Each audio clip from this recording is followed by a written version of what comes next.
예, 데살로니가 후서는 이 바울이 데살로니가 교회 모든 성도들에게 격려하기 위하여 또 바른 교훈을 주기 위하여 쓰여진 편지입니다. 그런데 이 데살로니가의 형편이 오늘날 우리와도 굉장히 유사하게 됩니다. 예수님 믿는 것 때문에 어려움이 있습니다. 오늘날도 마찬가지지요. 여러분들 사회 속에서 본인이 예수님 믿습니다 하고 다른 사람에게 나타내고 또 기회 될 때마다 복음 전하고 하면요, 이 세상은 우리를 그렇게 반갑게 여겨주지 않습니다. 그리고 때로는 조롱하기도 하고 또 멸시하기도 하지요. 데살로니가 교인들도 그랬습니다. 3주 동안 바울에게서 교육을 받았지만 그들이 막상 부딪혀야 했던 세상은 유대인들과 또 헬라인들 사이에서 존재하는 것이었습니다. 유대인들은 단일신론, 즉 성부 하나님 개념만 가지고 있었기 때문에 삼위일체 하나님을 받아들이지 않고 이 기독교인들을 핍박을 했죠. 헬라인들은 정반대로 또 다신주의입니다. 여러 잡신들을 다 믿고 있죠. 근데 그러한 가운데 유일하신 삼위일체 하나님을 이야기하니까 헬라 사람들은 기독교인들을 또 조롱합니다. 그러한 형편 속에서 기독교인들이 많은 어려움을 당할 때, 그리고 사도 바울이 특별히 하나님 나라에 대한 복음을 전하면서 종말에 대한 이야기들을 전했을 때에 많은 오해들도 있었고 또 거기에 대한 잘못된 지식도 있게 되었습니다. 그래서 사도 바울은 다시 한번 데살로니가 전서에서 여러 가지 교훈을 했지만 전해지는 소식에 의해서 다시 한번 이 후서를 쓰면서 이 종말에 대한 내용과 믿음에 흔들리지 않도록 그들을 권면하고 있습니다. 우리가 지난번에 읽었던 1절부터 7절 상반절까지의 내용은 그런 것이었죠. 인사말에서는 참된 평안은 눈에 보이는 것에서 오는 것이 아니라 위로부터 온다. 그래서 말씀과 기도를 통하여 우리는 참된 평안을 누리게 되고요. 또 하나님만이 우리에게 참 평안을, 참 샬롬을 주신다라는 것을 살펴보았고, 좋은 교회는 환난이 없는 교회가 아니라 환난 가운데 믿음이 자라고 성도 간에 서로 사랑하고 인내하는 교회가 좋은 교회다라는 것을 지난번 데살로니가 강의할 때 1절부터 7절에서 살펴보았습니다. 그리고 하나님은 모든 것을 보시고 우리에게 참 안식을 약속하셨다라고 하면서 7절 상반절까지만 제가 설교를 했습니다. 그래서 오늘은 본문은 8절부터 읽었지만 7절 하반절의 내용을 다루고 오늘 본문으로 넘어가 보겠습니다. 7절 하반절에 보시면 주 예수께서 자기의 능력의 천사들과 함께 하늘로부터 불꽃 가운데에 나타나실 때에 이렇게 기록하고 있습니다. 여기에 우리에게 명확하게 설명하는 게 뭐냐면 예수님께서 나타나신다 이거죠. 예수님은 반드시 재림하십니다. 여러분, 우리가 예배 마치고 나가서 이제 버스 지나가고 택시 지나가고 차들 지나가고 또 이렇게 음식점 지나가고 냄새 맡고 그러면 에이, 주님 언제 오시겠나 이런 생각이 든다니까요. 주님 오신다는 생각이 별로 안 들어요. 눈에 보이는 것 때문에. 근데 우리가 예수님 다시 오신다는 사실을 언제 기억하느냐 하면 이렇게 성경을 읽고 설교를 들을 때 그렇지, 예수님 곧 다시 오시겠구나, 이렇게 믿음이 다시 강화가 되어지는 것이지요. 그래서 예수님은 반드시 다시 오시는데 오실 때 자기의 능력의 천사들과 함께 하늘로부터 불꽃 가운데 나타나신다라고 표현하고 있습니다. 여러분, 예수님께서 초림하실 때는요 말구유에 오셨습니다. 아주 초라하게 많은 사람들이 몰랐어요. 그렇지만 하나님께서 너무 모르니까 천사를 보내서 목동들 불러주시고 큰 별, 왕의 별을 하늘에 띄워주셔서 동방의 박사들도 불러주시고 그래서 가서 인사하고 그랬어요. 그러니까 하늘에서는 천사들이 노래했지요. 이제 초림 때는 그랬지만 재림 때는 그렇지 않습니다. 예수님이 다시 오실 때는 수많은 천군 천사들과 함께 먼저 우리보다 먼저 믿은 믿음의 선배들의 그 영혼들이 부활의 몸을 입고 예수님과 함께 이 땅에 임하게 됩니다. 그리고 우리는 주님이 다시 오실 때 지금의 이런 몸이 아니라 영원히 죽지 않고 쇠하지 않고 아프지 않을 몸으로 다시 변화하여서 예수님과 함께 영원한 새 하늘과 새 땅, 이 지구가 새 하늘과 새 땅으로 변화되죠. 이 땅에서 영원한 행복을 누리며 살게 되는 것입니다. 그 예수님의 오심을 능력의 천사들과 함께라는 표현을 통하여서 초림과 다른 재림의 영광을 나타내고 있고, 불꽃 가운데라는 표현을 통하여서 뒤에 나오는 심판에 대한 강조도 나타내고 있습니다. 이 불꽃 가운데라는 표현이 주로 부른 심판을 상징하기 때문에 예수님께서 이 땅에 다시 오실 때 예수님 믿는 자들은 다 구원의 축복을 누리지만 예수님을 믿지 않는 자들은 다 불심판에 지옥 불못에 던져지게 되는 것입니다. 그럼 여기 나타난다라고 되어 있는데 이 재림하신다라는 뜻인데 헬라어로는 아포칼립시스 혹은 아포칼립소 원형은 그렇게 쓰게 됩니다. 이 뜻이 뭐냐 하면요, 덮개를 벗겨내다, 커튼을 걷어내다 이런 뜻입니다. 여러분 그 TV에서 보면 뭐 신차 발표회 이런 거 뉴스에 나오잖아요. 그러면 차가 덮개에 이렇게 덮여 있어요. 사람들이 막 궁금해해요. 와, 어떻게 생겼을까? 그래서 그때 그 덮개를 싹 벗겨내는 걸 뭐라 그러냐 하면 아포칼립소 이렇게 표현해요. 덮개를 걷어내다. 마찬가지로 예수님이 재림하실 때 사실 베일에 가려져 있습니다. 성경에서 알려준 것 외에는 우리가 알 수가 없어요. 그래서 이렇게 어느 정도 대충은 알 수 있지만 주님 오신 이후에 펼쳐질 세상에 대해서 그때는 덮개가 열려보면 압니다. 구체적인 것은. 그러나 우리에게 알려주시는 것은 덮개가 벗겨질 날이 있고 그때는 바로 우리의 몸이 완전한 부활의 몸으로 변화되어지고 하나님께서 온전히 영광 받으시며 우리도 영광을 함께 받게 된다는 사실을 우리에게 알려주게 됩니다. 그런데 여러분 헬라어에서 이 신약 성경에서 보면 예수님의 재림에 대한 용어를 세 가지로 설명을 해요. 오늘은 조금 어려운 말들을 좀 쓰겠는데 첫 번째 말씀드린 건 아포칼립소, 뭐 영화 제목도 아포칼립소 뭐 이런 제목이 있지요. 두 번째로는 에피파니라는 단어가 등장하는데 이 에피파니라는 단어는 나타나다, 출현하다, 이게 눈으로 보여지는 것을 좀 강조합니다.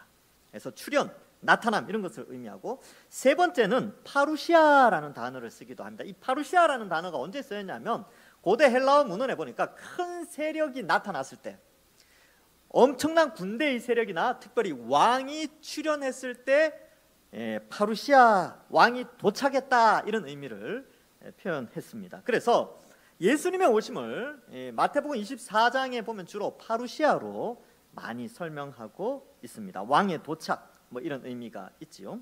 그러면 여러분 오늘 한번 생각해 보셔야 됩니다. 이제 이거는 우리가 교리에서 살폈던 내용인데 예수님의 오심에 대한 5가지 특징이 있어요.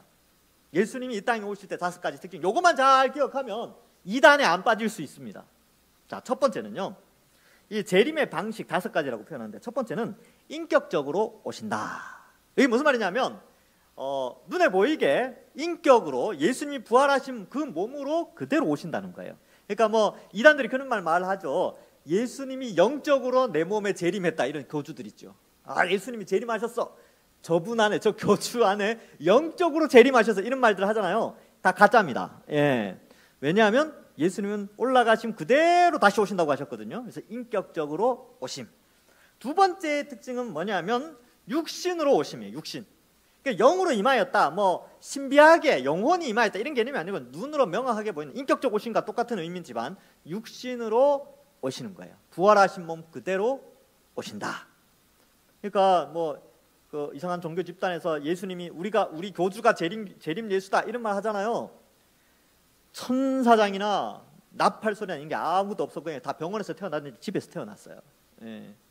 근데 예수님의 재림은 명확하게 육신으로 오십니다. 올라가신 그대로, 승천하신 그대로 재림하십니다. 그 다음에 세 번째는 뭐 눈으로 볼 수 있는 가시적 오심이에요.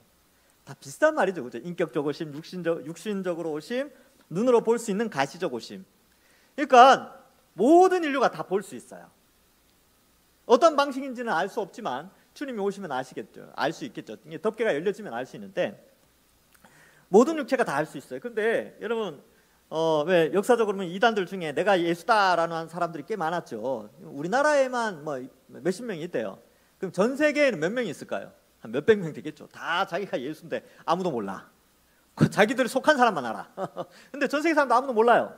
근데 진짜 2000년 전에 우리의 죄의 형벌을 대신하여 십자가에 못 박혀 죽으신 그 예수님은 오실 때 모든 사람들이 다 보게 됩니다. 누구나 다 알 수 있게 되는 것이죠. 그래서 눈으로 볼 수 있게 가시적으로 오시고요. 네 번째는 때를 알 수 없는 불시적 오심입니다. 아무도 몰라요. 그래서 뭐 날짜를 정하잖아요. 1992년 10월 28일이었나요? 뭐 하여튼 그렇게 한다.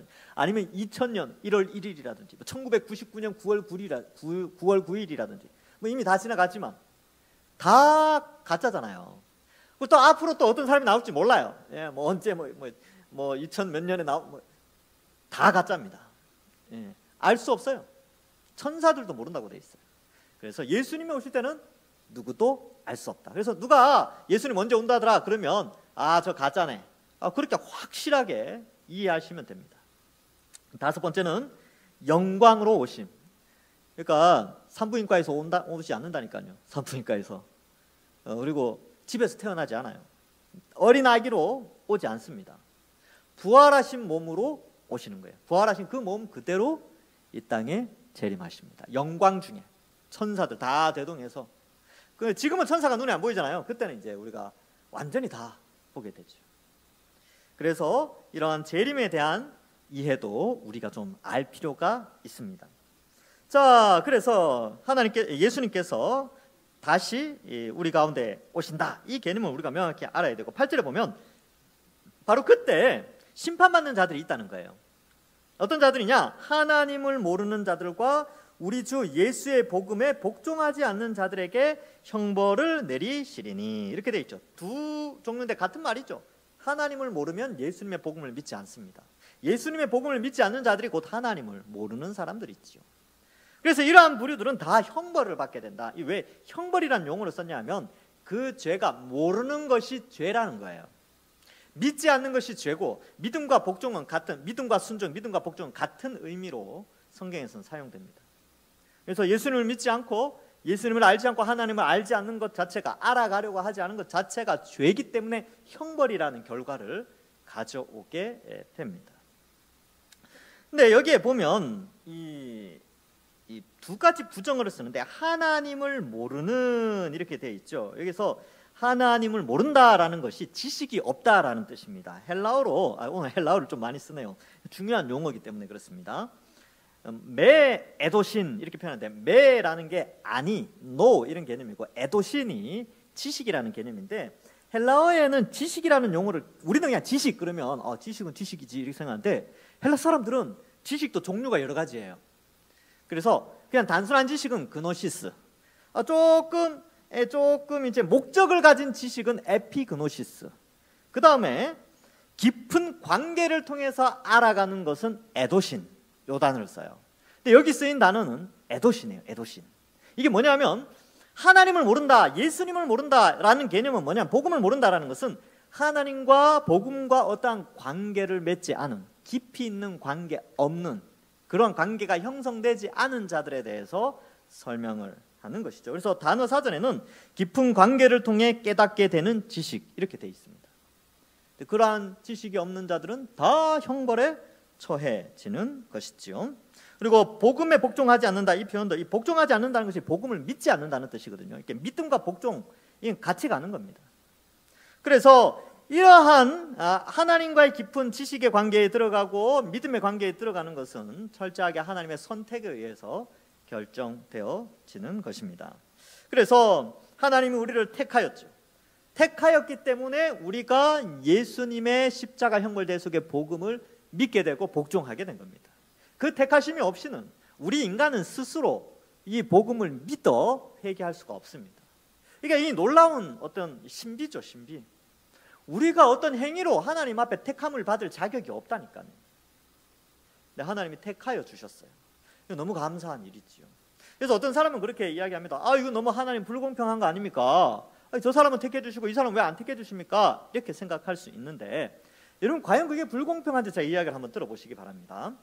고아원에 고아들이 한 10명 정도 있었어요.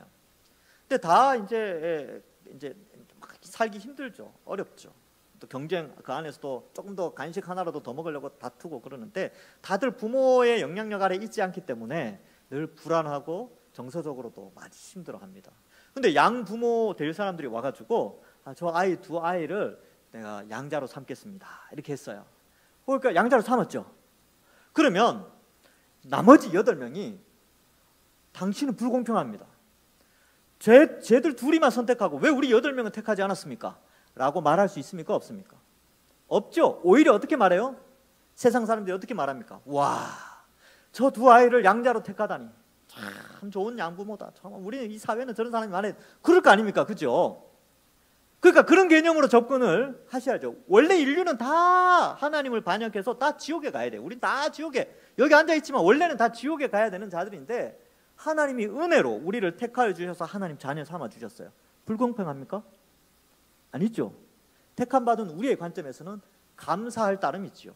택함받지 못한 자들이 택함받지 못하였다고 하나님을 불공평하다라고 말할 수 없다는 거죠. 오히려 다 멸망받아야 되는데 우리를 택해 주신 그 하나님의 사랑, 그 사랑을 나타내기 위하여 그 사랑이 가능하도록 그 아들 예수 그리스도를 이 땅에 보내어 주셔서 우리의 죄의 형벌을 대신하여 십자가에 죽기까지 하셨는데 어떻게 불공평할 수 있겠습니까? 또 한 가지 예를 들어볼까요? 엄청난 전염병이 다 돌았어요. 그래서 막 곳곳에서 사람들이 죽어나갑니다. 근데 어떤 의사가 고칠 수 있는 치료약을 개발했어요. 근데 그 치료약은 10명밖에 못 살리는 거죠. 예를 들어서 소수만 살리는 거죠. 그래서 그 치료약을 10명에게 나눴는데 10명이 다 나았어. 그러면 저기 멀리 있던 사람, 다른 지방에 있던 사람들이 그 의사를 보고 막 손가락질하는 거죠. 당신이 말이야 불공평하다고, 10명만 살리고 우린 다 죽게 만들었다고, 당신은 불공평하고, 막 그럴 수 있습니까? 없습니까? 없죠. 그는 진액을 쏟아내고 자기 전 재산을 투자해서 10명을 살릴 약을 만들어낸 거죠. 그가 불공평한 게 아니에요. 10명을 살린 의인이지요. 바로 그런 개념으로 하나님의 은혜를 접근해야 합니다. 그래서 여러분, 우리가 택함을 받은 것, 하나님이 우리를 선택하여 우리에게 성령을 부어주시고 그 성령이 우리의 지성과 감정과 의지를 변화시켜 예수님의 십자가 복음이 믿어지도록 하신 그 은혜에 우리는 그저 감사할 따름입니다. 그리고 믿지 않는 자들에 대해서는 하나님께서 그들을 심판하신다라는 사실을 우리는 그저 받아들이면 되는 것이지요. 하나님의 택함에는 불공평이라는 용어가 아니라 자격 없는 자를 택하여 구원해 주신 은혜라는 용어로 하나님의 택하심을 이해해야 하는 것입니다. 자, 그래서 이 영원한 멸망을 받는다라고 되어 있는데 9절에 보면 이런 자들은 주의 얼굴과 그의 힘의 영광을 떠나 영원한 멸망의 형벌을 받게 된다, 이렇게 되어 있습니다. 앞에서는 이제 누가 형벌을 받는가, 형벌의 대상에 대해서 8절에서 설명을 하고 9절은 형벌의 결과 혹은 내용을 설명하는데 그것은 곧 영원한 멸망의 형벌이라는 것이죠.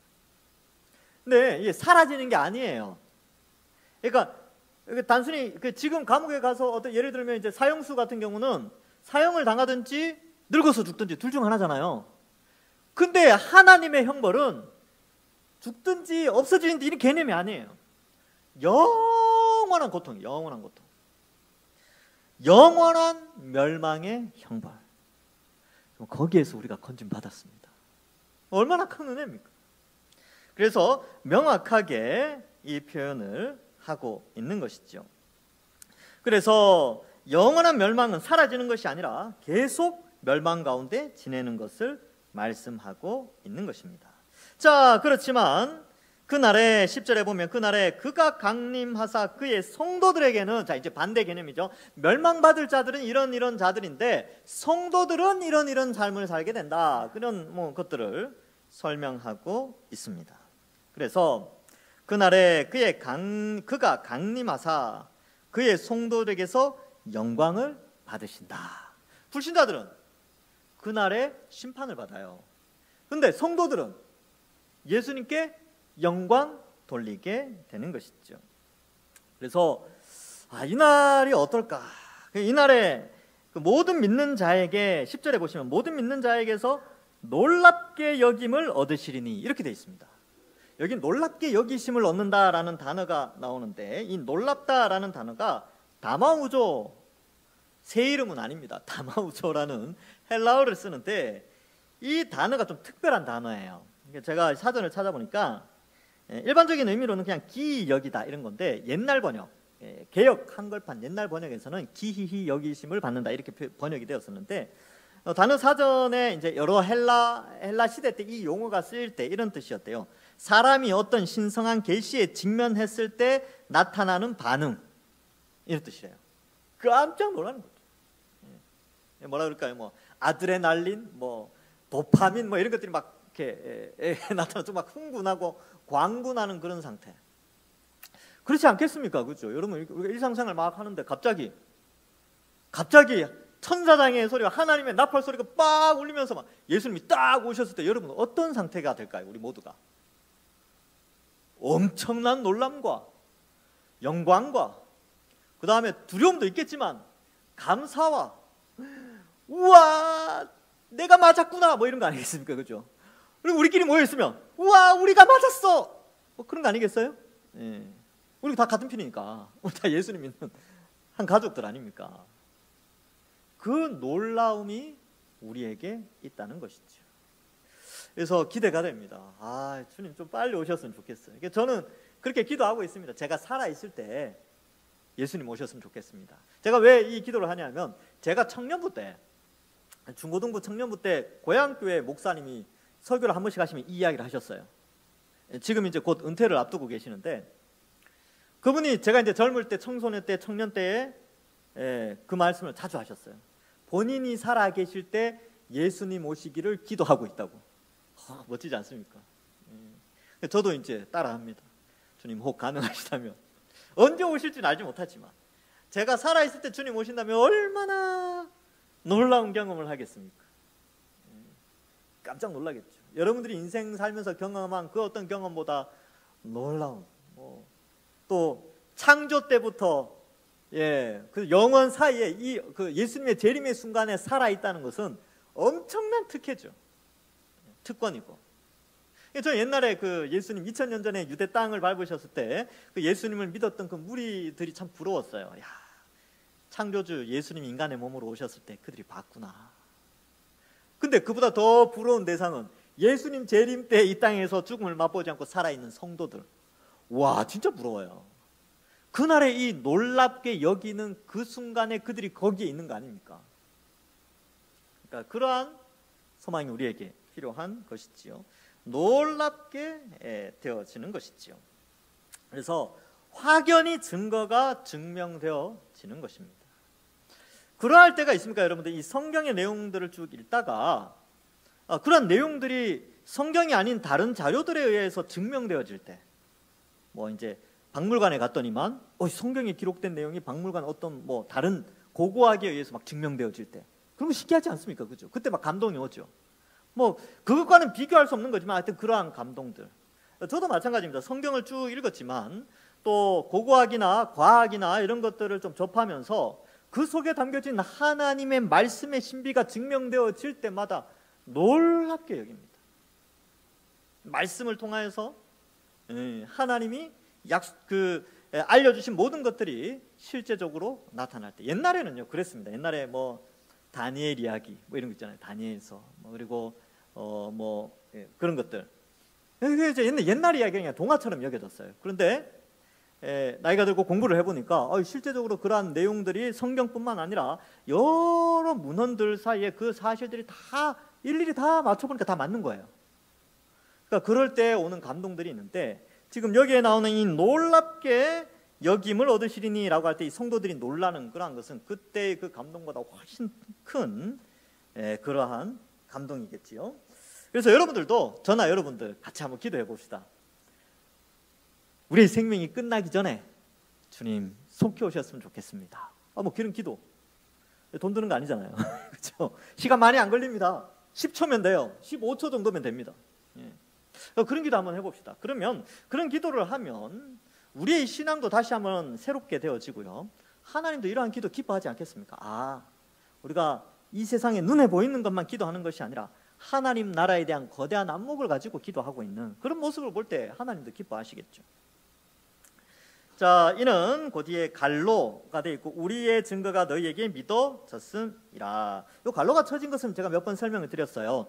성경에는 사본들이 많이 있는데 대부분의 사본들에 있지만 간혹가다 한두 건 조금 소수의 사본에는 뭐 닳거나 분실됐거나 뭐 없어진 그런 부분들이 있을 때는 이 갈로를 쳐놓습니다. 왜냐하면 신중하기 위해서. 왜냐하면 어떤 대부분의 사본에는 나오지만 이 사본에는 없으니까 이 부분은 갈로를 쳐놓자라고 해서 있는 것이 갈로들입니다. 그래서 성경에 보면 마가복음 뒤쪽에도 이 갈로가 꽤 길게 있어요. 그러한 의미를 이해하시면 되고, 그러나 이 갈로 안에 있는 것은 역시 동일하게 하나님의 말씀으로 우리가 받아들여야 되는 것입니다. 왜냐하면 대부분의 사본에는 다 있거든요. 그래서 이는 왜냐하면 우리의 증거가 너희에게 믿어졌음이니라. 그래서 이제 사도 바울이 데살로니가에서 3주밖에 참 놀랍습니다. 성령의 역사는 놀라워요. 3주만 딱 있다가 떠났는데도 이 사람들이 하나님 나라에 대한 재림의 신앙에 대한 또 거기에 대한 궁금증이 굉장했습니다. 그래서 이 믿음이 증거, 그 바울의 증거가 그들에게 믿어진 것을 또 감사하고 있는 것이죠. 자, 그래서 이제 11절과 12절 결론, 이 1장에서의 결론이 나오는데 기도 제목 5가지가 나옵니다. 보시면 이러므로 우리가 항상 너희를 위하여 기도한다. 첫 번째 기도의 제목은 우리 하나님이 너희를 그 부르심에 합당한 자로 여기시고, 이 말은 뭐냐면 너희가 다 하나님이 합당한 자로 여기기를 원한다. 즉 너희가 다 구원받기를 원한다, 이런 뜻이에요. 제가 이 마음을 좀 알겠어요. 제가 이제 여러분들 수요일날 오시잖아요. 또 주일날 우리 성도들이 좀 많이 모이죠. 제가 항상은 아니지만 가끔 그런 생각을 해요. 다 구원받아야 된다. 여기 앉아 있는 분들 다 구원받아야 된다. 다 합당한 자로. 여기 이제 이 표현으로 따지면 여호와 하나님께서 너희를 부르심에 합당한 자로 여겨주시기를 원한다. 이 바울의 기도죠. 우리 동산교회 성도들 모두가 다 하나님이 합당히 여기시는 자들로, 다 구원의 택한 백성들로 구원받기를 간절히 소망하는 것이죠. 그래서 이게 교회의 기도가 되어야 됩니다. 나만 구원받는 것이 아니라 내 옆에 있는 지체들도 구원받는 거죠. 교회 온다고 다 구원받는 게 아니에요. 예수님을 믿어야 구원받습니다. 복음을 믿어야 구원받는다니까요. 그러니까 이 표현은 다 복음을 믿도록, 교회 공동체 안에서 모든 성도들이 다 예수 그리스도의 십자가 복음을 믿기를 간구하게 되는 것이지요. 그래서 이런 성도들에 대한 사랑의 표현이고, 두 번째 기도의 제목은 모든 선을 기뻐함과, 이렇게 되어 있죠. 모든 선을 기뻐한다는 것은 착한 일을 하는 것이죠. 그래서 선한 일을 기뻐하는 거예요. 선한 일을 기뻐하는 거. 여러분 취미생활 뭘 좋아하십니까? 취미생활, 어떤 사람 낚시 좋아하고, 어떤 사람은 장난감 만드는 거 좋아하는 사람 있어요. 제가 아는 분, 옛날에 어떤 집사님 집에 갔는데 어른이에요. 어른 40대 중반, 집에 건담 프라모델이 쫙 거실벽에 막 이 칸칸이 막 쫙 따져 있어요. 한번 하나 만드는데 한 3시간, 4시간 걸린대요. 그게 너무 그 시간이 제일 행복하대요. 안에 이제 그 아내 되시는 집사님은 한숨 푹푹 쉬죠, 옆에서. 집안일은 안 도우고 장난감 만들고 있다고. 근데 이제 그 시간이 너무 행복하대요. 그게 뭐냐면 기쁜 일이죠. 근데 성경에서는요, 착한 일 하는 것을 기뻐하는 사람이 되길 원하는 거예요. 그러니까 이게 뭐냐면 우리의 취미가 선한 일을 행하는 거예요. 거룩을 행하는 것이 우리의 취미가 되는 것이죠. 그래서 착한 말하고 착한 일하고 봉사하고 섬기고 이걸 막 즐거워하는 그런 사람들이 되기를 기도하고 있는 것입니다. 그래서 여러분 선한 일 많이 하십시오. 많이 도우시고, 다른 사람을 위해서 기도하는 것도 그것도 선한 일이죠. 돕고 또 수고하고 헌신하고 자기 것 내어주고 시간과 정성과 또 뭐 돈도 막 이렇게 베풀어서 사주기도 하고 뭐 그런 착한 일들 많이 있지 않습니까? 그러한 교회가 되기를 기도하고 있죠. 교회도 마찬가지고요. 그래서 그렇게 하고, 세 번째로는요, 믿음의 역사를 능력으로 이루게 하시고, 이 믿음의 역사라고, 근데 역사라는 단어가 일, 뭐 사역 이런 뜻입니다. 그러니까 교회 안에서 하는 이 예수님의 영광을 드러내기 위해서, 하나님의 영광을 드러내기 위해서 하는 모든 일들이 하나님이 주시는 능력으로 이루어지기를 기도하고 있는 것입니다. 그럼 믿음의 일이라는 게 뭘까요? 믿음의 일들, 교회를 세워나가고 복음을 전파하고 하나님께 영광 돌리고, 이러한 것들이 바로 믿음의 일이죠. 그러니까 믿음을 바탕으로 하는 모든 일들이기 때문에, 근데 이러한 일들은요, 올바르게 해야 돼요. 바르게 성경대로 해야 합니다. 그래서 간단하게 한 예를 들어볼게요. 저도 이런 유혹이 상당히 많은데, 누가복음 14장 23절에 보면 이런 말씀이 나와요. 주인이 종에게 이르되 길과 산울타리가로 나가서 사람을 관건하여 데려다가 내 집을 채우라, 뭐 이런 내용이 있지요. 그죠? 그러니까 이 말은 전도하라는 거 아닙니까? 그래서 강하게 권면하여 데려오라 라는 것이지요. 주인이 주신 규칙은 강하게 권면하여 데려오는 거예요. 협박해서 데려오면 됩니까? 안 됩니까? 납치해서 데려오면 됩니까? 안 됩니까? 안 돼요. 그러니까 집을 채우는데도 알려준 방식대로 집을 채워야 돼요. 오늘날 교회가 부흥하기 위해서 성경적이지 않은 방식을 다 이용할 때 조심해야 됩니다. 원칙에 어긋나는 것들은 조심해야 되고, 그것이 효과가 있다 하더라도 조심해야 됩니다. 그래서 제가 얼마 전에도 어떤 목사님과 이야기하는데, 우리 합동교단은 안 돼, 부흥이 안 돼. 그 뭐 이제 이야기 막 해주는 거, 이런 것도 해야 되고 이런 것도 해야 된다. 다 비성경적인 거예요. 그래서 제가 이제 저보다 나이 연세가 많기 때문에 그냥 가만히 예 그랬습니다 그랬는데, 아니요, 성경대로 해야 돼요. 부흥도 성경대로 해야 되고요, 교육도 성경대로 해야 되고, 봉사도 성경대로 해야 되고, 뭘 하든지 성경대로 하면 되는 겁니다. 성경을 벗어나면 안 돼요. 그래서 믿음의 일 이렇게 돼 있어요. 일이라는 것은 믿음의 원리에 의해서 하는 것입니다. 그래서 디모데후서 2장 5절에도 나와 있지요. 경계하는 자가 법대로 경계하지 아니하면 승리자의 관을 얻지 못한다. 요한계시록에 보면 7교회가 나옵니다. 법대로 경계해서 승리자의 관을 받는 교회는 2교회예요. 서머나 교회하고 빌라델피아 교회입니다. 왜? 그들은 말씀이 정한 대로 규칙을 잘 지켰습니다. 우리도 마찬가지입니다. 우리가 믿음이 자라나고 교회가 성장하고 교회가 부흥하는 데는요, 규칙대로 가야 됩니다. 성경대로 가려고 같이 애를 써야 됩니다. 물론 차근차근 잘 밟아가야 되겠죠. 그리고 함께 배우면서 가야 되는 것입니다. 그래서 내년에 제가 교회론을 하는 거예요. 내년 걸 벌써 광고하고 있습니다. 오늘 양육과정 마지막 날이라서 그런데 교회가 뭔지 알아야 돼요. 교회가 무엇일까? 성경 66권에서 말하는 하나님이 원하시는 교회. 자, 서점에 가니까 내가 원하는 교회, 우리가 원하는 교회, 청소년들이 원하는 교회, 청년들이 원하는 교회, 이런 책들은 많아요. 근데 하나님이 원하는 교회는 2000년 역사 속에서 엄청난 믿음의 선배들이 이렇게 유산으로 남겨놨어요. 근데 그런 책들이 인기가 없어. 그래서 우리는 하나님이 원하시는 교회를 만들어 가야 됩니다. 그것이 바로 믿음의 일을 능력으로 이루는 것입니다.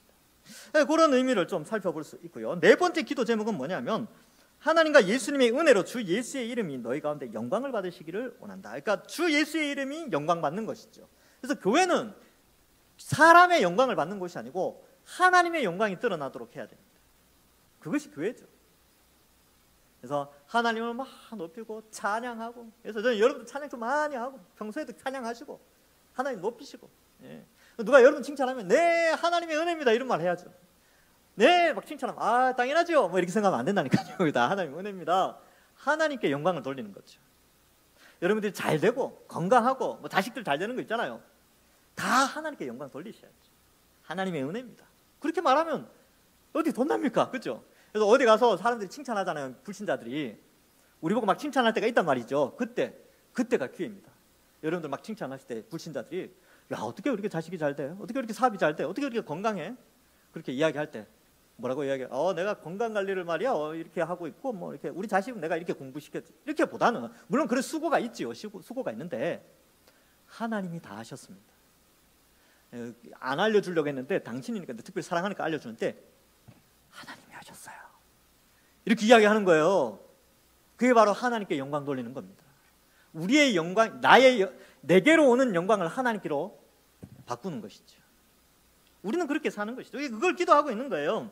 그래서 주 예수의 이름이 너희 가운데 영광을 받으시고, 여기 이제 네 번째 기도 제목이고, 마지막 기도 제목은요. 이것도 참 은혜가 돼요. 너희도 그 안에서 예수님 안에서 영광을 받게 하려 함이라.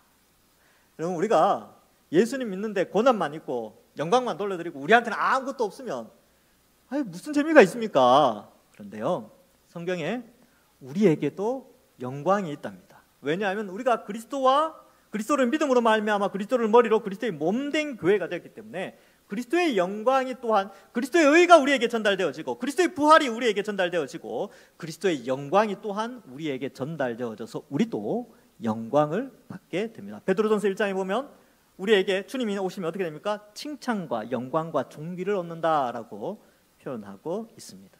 그래서 바울도 데살로니가 교회 성도들에게 너희가 하나님께 영광 돌리고 예수님께 영광 돌리는데 그 영광 그리고 너희에게도 있기를 원한다라고 기도하고 있습니다. 우리도 마찬가지지요. 우리가 하나님께 영광 돌리면서 살면요, 그 영광이 또한 우리에게도 전달되어집니다. 이 땅에서 받든지 아니면 주님 만났을 때 받든지. 그래서 이러한 기도 제목이 나에게만 있을 뿐만 아니라 우리 동산교회 안에서도 우리 모든 성도들이 다 하나님 앞에서 영광받는 동산교회 될 수 있도록, 칭찬받고 인정받는 그런 동산교회 되도록 우리도 함께 기도하는 것이죠. 말씀을 맺습니다. 예수님은 반드시 다시 오십니다. 언제 오실지 몰라요. 그러나 승천하실 때 그 모습 그대로 이 땅에 다시 오시게 되고, 오실 때는 아무도 모르게 오시는 것이 아니라 천사들과 모든 믿음의 선배들과 함께 이 땅에 영광스러운 모습으로 오신다는 사실을 알고, 그날은 언제인지 알 수 없습니다. 절대 알 수 없고요. 우리는 그저 주님이 언제 오실지 모르지만 속히 오심을 기대하면서, 또한 이 사도 바울의 기도 제목처럼 세상 가운데 고난을 당하지만 부르심에 모두가 합당한 자가 되게 해달라고 기도하시고, 또한 하나님이 기뻐하시는 선한 일들 감당하고 거룩한 삶이 우리의 기쁨이고 우리의 취미가 되게 해달라고 기도하시고, 교회 안팎에서 모든 믿음의 일들 하나님의 뜻대로, 신앙의 원칙대로, 또 하나님의 능력으로 이루어가게 해달라고 기도하시며, 받은 바 은혜를 합당하게 하나님께 영광 돌리는 삶, 찬양하는 삶, 그리고 그러한 찬양과 영광을 올려드릴 때 우리에게도 하나님이 주시는 영광이 있다는 사실을 알고, 거친 이 광야와 같은 세상, 폭풍이는 바다 위를 떠다니는 우리의 인생과 같은 100년의 인생이지만 그 가운데 이러한 기도의 제목들이 이루어지고 주님 다시 오심을 소망하면서 믿음 생활 잘해 나가시는 우리 모든 동산교회 성도들 되시길 주님의 이름으로 간절히 축원합니다. 기도하겠습니다. 하나님 아버지, 은혜를 감사합니다. 우리를 택하여 구원하여 주시고 이 세상을 바라보다가 오늘 이 시간 와서 말씀을 통하여 하나님의 위대하신 구속의 역사의 큰 안목을 깨닫게 하여 주시니 감사합니다. 우리의 믿음이 더욱더 자라게 하시고, 또한 우리가 거룩한 삶을 살고 주님 다시 오심을 간절히 소망하면서 또한 이 땅에서 주의 몸된 교회 잘 섬기고, 또한 우리의 믿음이 더욱더 견고해져서 하나님 앞에 하나님께 영광 돌리고 또 하나님으로부터 칭찬과 영광을 얻는 저희들 다 될 수 있도록 축복하여 주옵소서. 감사드리오며 예수님의 이름으로 기도하옵나이다. 아멘.